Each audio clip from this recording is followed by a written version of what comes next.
O chefe dos direitos humanos da ONU condenou a decisão do presidente da Nicarágua, Daniel Ortega, de cancelar as eleições no país. A reportagem é da nossa correspondente para a América Latina, Luciana Tadeu. O alto comissário de Direitos Humanos da ONU, Volker Turk, disse em um comunicado que pessoas de todas as tendências políticas devem ter o direito de votar e de concorrer a cargos públicos. Também afirmou que o espaço cívico na Nicarágua está quase fechado. Nesta terça, o Legislativo da Nicarágua anunciou que começou trabalhos para elaborar um plano para implementar as instruções de Ortega. O ex-guerrilheiro de esquerda descartou a possibilidade de realizar novas eleições no país, com o objetivo de impedir que a oposição chegue ao poder. A Nicarágua deveria ter um novo pleito em 2027. Ortega alega que seus oponentes são financiados pelos Estados Unidos e que querem lucrar no poder. E afirma que o Legislativo criará leis para erguer um muro contra golpistas e traidores da pátria. No controle da Nicarágua desde 2007, Ortega é acusado de impedir a liberdade civil e a realização de eleições democráticas.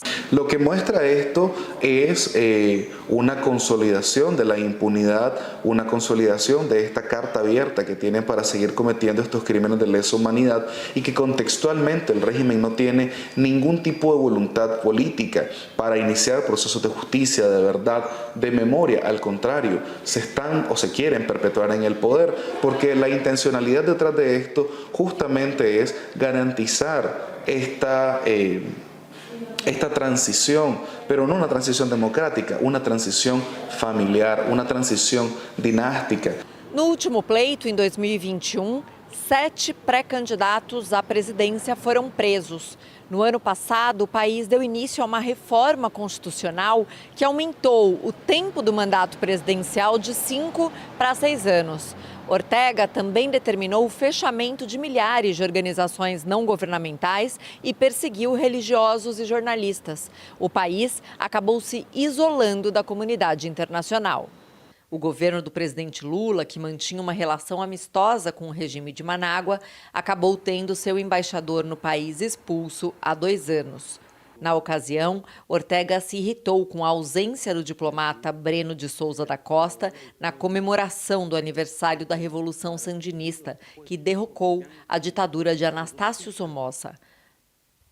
A Nicarágua também retirou seu embaixador de Brasília e, desde então, a relação entre os países está no freezer, segundo fontes do Itamaraty. Luciana Tadeu, de Buenos Aires, para a CNN Brasil. Lorival Santana, como é que a comunidade internacional deve reagir diante dessa claríssima deterioração dos direitos na Nicarágua? Existe um mecanismo para uma ação mais enfática? Não, multilateralmente não. No máximo seria realmente a Comissão de Direitos Humanos da ONU. Por quê? Porque é uma medida de sanções contra a Nicarágua no Conselho de Segurança da ONU seria provavelmente vetada pela Rússia e pela China, que apoiam esse tipo de ditadura considerada anti-americana. A Organização dos Estados Americanos, ela foi bastante importante ao criticar e denunciar as condições em que foram realizadas as eleições em 2021 e, por isso mesmo, a Nicarágua se retirou da OEA, não é mais membro da OEA. Agora, o que pode haver são sanções unilaterais, bilaterais, como costumam acontecer por parte de Estados Unidos e União Europeia, por exemplo. Sanções individuais contra figuras como o próprio Daniel Ortega, a mulher dele, o Rosário Murillo, juízes que apoiam o regime, embaixadores, empresários e assim por diante. Também pode haver sanções contra o país. Aí existe uma questão.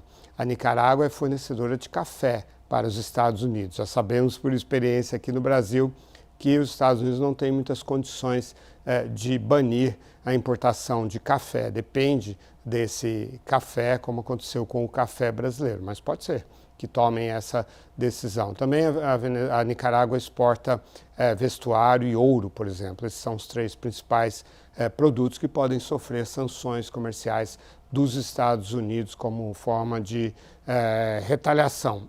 Algo ainda mais severo poderia até acontecer, como tem acontecido com a Venezuela, né, a retirada, captura do Nicolás Maduro, ou o cerco naval que está sofrendo Cuba há vários meses, já desde o início do ano. Algo desse tipo poderia acontecer com a Nicarágua também. Da parte da União Europeia, medidas mais não tão severas assim, não envolvendo ações militares, naturalmente, mas medidas econômicas podem ser adotadas sim contra a Nicarágua, e sabemos que tudo isso só leva ao recrudescimento do regime. Não que não devam ser adotadas essas medidas, mas é um regime que se alimenta já da sua própria impopularidade por meio da repressão e ignora o desejo da população e o próprio sofrimento da população também.